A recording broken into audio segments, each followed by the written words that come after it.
አሰላሙ አለይኩም ወራህመቱላሂ ወበረካቱ። ውድ የጥናት አካዳሚ ተከታታዮች እንኳን በሰላም በጤና ወደ ቻናላችን መጣችሁ ማለት ነው። በዚህ ቻናል የምትማሩት አማርኛ፣ እንግሊዝኛ፣ ሂሳብ እንዲሁ ኦሮሞኛ ትምህርቶች እናስተምራለን ማለት ነው። ከመጀመሪያ ከጀማሪዎች ጀምሮ ብዙዎቹን ለውጠናል። መማር የምትፈልጉ ልጆች ካላችሁ እዚህ ስክሪን ጋር ባስቀመጥኩላችሁ ስልክ ቁጥር ማለት ነው ኢሞ፣ ዋትሳፕ፣ ቴሌግራም ደውላችሁ አናግሩ ወይ ሃይ በሉኝ የምናስተምር ይሆናል ማለት ነው። ብዙዎቹ የተለወጡበት ነው፣ እናንተም ተጠቀሙበት።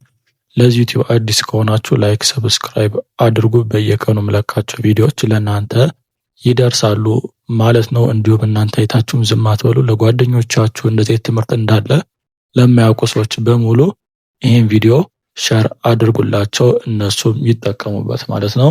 ዛሬ የምናየው ትምህርት የአማርኛ በእንግሊዝኛ ባለ 2-3 ቃላቶች እንዴት ነው የምንጽፈው የምንመሰረተው የሚለውን የምናይ ይሆናል። እስከ መጨረሻው በመከታተል የትምህርቱ ተጠቃሚ ሆኖ ማለት ነው።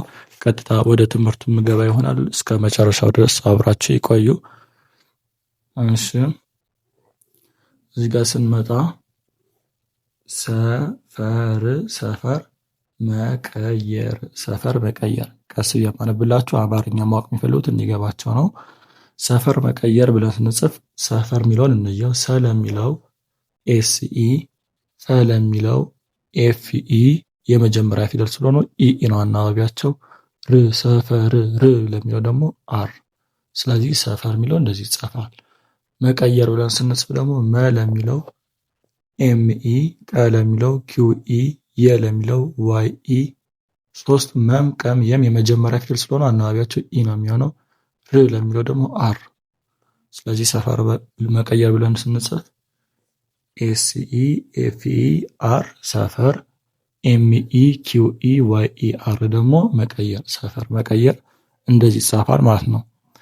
እሺ፣ ወደዚህኛው ስንመጣ ወላጅ ማክበር፣ ወላጅ ማክበር። ወ ለሚለው ዳብሊውኢ፣ ላ ለሚለው ኤልኤ፣ ጂ ለሚለው ጄ። ወላጅ እንደዚህ ይጻፋል።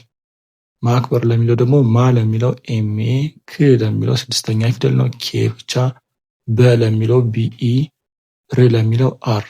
ስለዚህ ወላጅ ማክበር እንደዚህ ይጻፋል። ወላጅ ስንል ዳብሊውኢ ኤልኤ ጄ ወላጅ፣ ኤምኤ ኬ ቢኢ አር ማክበር፣ ወላጅ ማክበር። እሺ፣ አቋም ማሳየት ነው። አቋም ማሳየት ነው።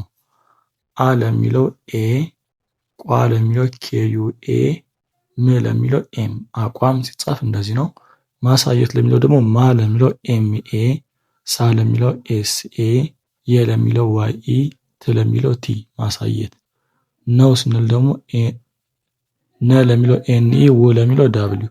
ስለዚህ አቋም ማሳየት ብለን ስንጽፍ አ ኤ ኬዩኤ ኤም አቋም፣ ኤምኤ ኤስኤ ዋይኢቲ ማሳየት፣ ኤንኢ ዳብሊው ነው። ስለዚህ ቋ ለሚለው ግራ የገባችሁ ዩና አናባቢ የሆነበት ምክንያት ውህድ ፊደል ወይ ደግሞ ውስብስብ ፊደል ወይ በሌላ አጠራር ደግሞ ዲቃላ ፊደል የሚባሉት ሁሉ አናባቢያቸው ዩና ኤ ነው። ዩና ኤ ነው የሚሆን። ይሄ ኳ ስለሆነ ኬዩኤ ይሆናል። ሏ ቢሆን ለምሳሌ ኤልዩኤ ይሆናል። ሟ ቢሆን ኤምኤ ዩኤ ይሆናል። ዩኤ አናባቢ ነው ማለት ነው። እሺ፣ ወደዚህኛው እንግባ። ወደዚህኛው መግባታችን በፊት ላይክ ያላረጋችሁ ላይክ አድርጉ፣ ሰብስክራይብ ያላረጋችሁ ሰብስክራይብ አድርጉ ማለት ነው። እዚህ ጋር ስንመጣ ትርፍ ጊዜ መኖር፣ ትርፍ ጊዜ መኖር። ትርም ፍም 6ኛ ፊደል ናቸው። ስለዚህ አናባቢ አይኖራቸውም። ት ለሚለው ቲ፣ ር ለሚለው አር፣ ፍ ለሚለው ኤፍ። ጊዜ ስንል ደግሞ ጊ ለሚለው ጂአይ፣ ዜ ለሚለው ዜድ አይ ኢ። መኖር ስንል ደግሞ መ ለሚለው ኤምኢ፣ ኖ ለሚለው ኤንኦ፣ ር ለሚለው አር። ስለዚህ ትርፍ ጊዜ መኖር ብለን ስንጽፍ ቲአርኤፍ ተርፍ፣ ጂአይ ዜድ አይ ኢ፣ ዜ ጊዜ ማለት ነው፣ ኤምኢ ኤንኦ አር መኖር። ችኛይቱ ጂ ለገጉ ነው የምታገለግል፣ እንዳትስቷት። እሺ፣ እዚህ ጋር ስንመጣ ማስመሰል ማ ለሚለው ኤምኤ፣ ስ ለሚለው ኤስ፣ መ ለሚለው ኤምኢ፣ ሰ ለሚለው እንደገና ኤስኢ፣ ል ለሚለው ኤል። ማ ስ መ ሰ ል። ስለዚህ ማስመሰል ብለን ስንጽፍ ኤምኤ ኤስ ኤምኢ ኤስኢ ኤል ማስመሰል እንደዚህ ይሆናል ማለት ነው። እስከ መጨረሻ ላያችሁት ሰዎች እውነት ብርታት ይገባችኋል። የትምህርቱ ፍላጎት እንዳላችሁ ማሳያ ነው ማለት ነው። ከዛ በተጨማሪ ግራ የገባችሁ ካላችሁ ኖርማል ለመጠየቅም ቢሆን እንዴት ነው የሚገባኝ ለማለትም ቢሆን መታችሁ እኛን ማናገር ትችላላችሁ። ቀደም ባስቀምጥኩላችሁ ስልክ ቁጥር ማለት ነው። በተረፈ ቀጣይ ቪዲዮ እስክንገናኝ ድረስ እንዲሰራላችሁ የምትፈልጉት ነገር ካለ ኮሜንት ጋር ሳውቁኝ። ቀጣይ እስክንገናኝ ማሰላም